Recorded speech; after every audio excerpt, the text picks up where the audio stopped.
Madame, Monsieur, bonsoir. Mercredi 17 juillet, le Conseil des ministres s'est réuni en session ordinaire à Koulouba. C'était sous la présidence du Premier ministre, Django Sissoko. Le Conseil a adopté des projets de texte, entendu des communications et procédé à des nominations. Tout de suite, le contenu du Conseil, en commençant par le chapitre des mesures réglementaires.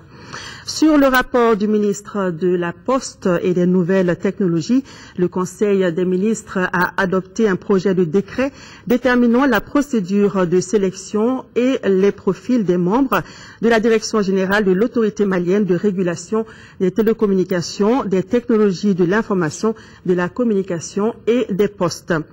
Dans le cadre du renforcement de la régulation du secteur des télécommunications, des technologies de l'information et de la communication et des postes, et pour adapter la législation malienne aux exigences des actes additionnels de la Communauté économique des États de l'Afrique de l'Ouest CEDEAO, le gouvernement de la République du Mali a créé une autorité administrative indépendante dénommée Autorité malienne de régulation des télécommunications TIC et des postes.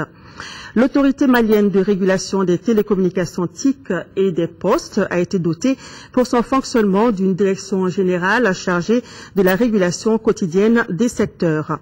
Le présent décret a pour objet, conformément aux dispositions de l'ordonnance du 28 septembre 2011, portant régulation du secteur des télécommunications, des technologies de l'information et de la communication et des postes, de déterminer la procédure de sélection et les profils des membres de la direction générale. Il prévoit, sur la base de la définition des profils adaptés, un appel à candidature pour leur recrutement. Le système adopté vise à assurer la rigueur et la transparence dans le processus de désignation de tous les membres de la direction générale et à prendre en compte le caractère technique et les enjeux importants découlant des décisions de régulation. Au chapitre des mesures individuelles, le Conseil des ministres a procédé aux nominations suivantes.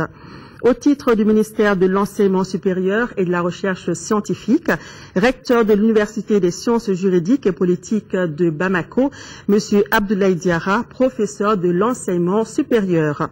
Au titre du ministère de la Sécurité intérieure et de la Protection civile, inspecteur des services de sécurité et de protection civile, contrôleur général de police Odiouma Kone, contrôleur général de police Ismaïla Koulibaly, contrôleur général de police Modibo Diallo.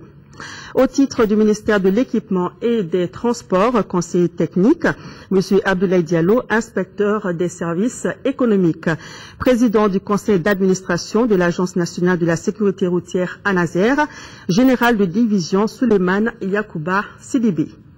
Au chapitre des communications, au titre du ministère des Finances, le ministre des Finances a informé le Conseil des ministres des conclusions de la rencontre avec les responsables de la BCEAO et des banques locales sur la réouverture des banques dans les villes de Gao, Tombouctou et Kidal.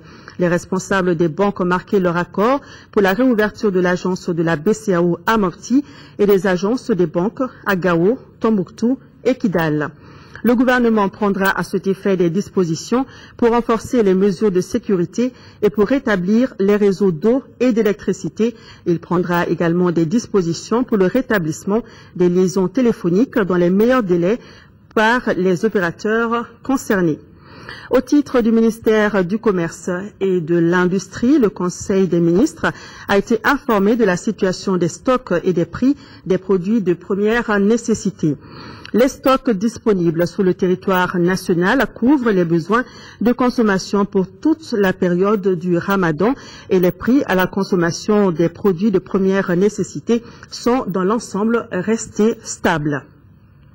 Au titre du ministère du Travail, de la fonction publique et des relations avec les institutions, le Conseil des ministres a été informé de l'évolution des travaux des commissions de conciliation mises en place au niveau du ministère du Travail, de la fonction publique et des relations avec les institutions, avec les ministères concernés pour la gestion des préavis de grève déposés par le syndicat national de l'enseignement supérieur, et le syndicat national de la santé, de l'action sociale et de la promotion de la femme. Le Conseil des ministres a demandé au ministre de poursuivre le dialogue avec les 10 syndicats. Voilà ce qu'il fallait retenir du Conseil des ministres de ce mercredi 17 juillet.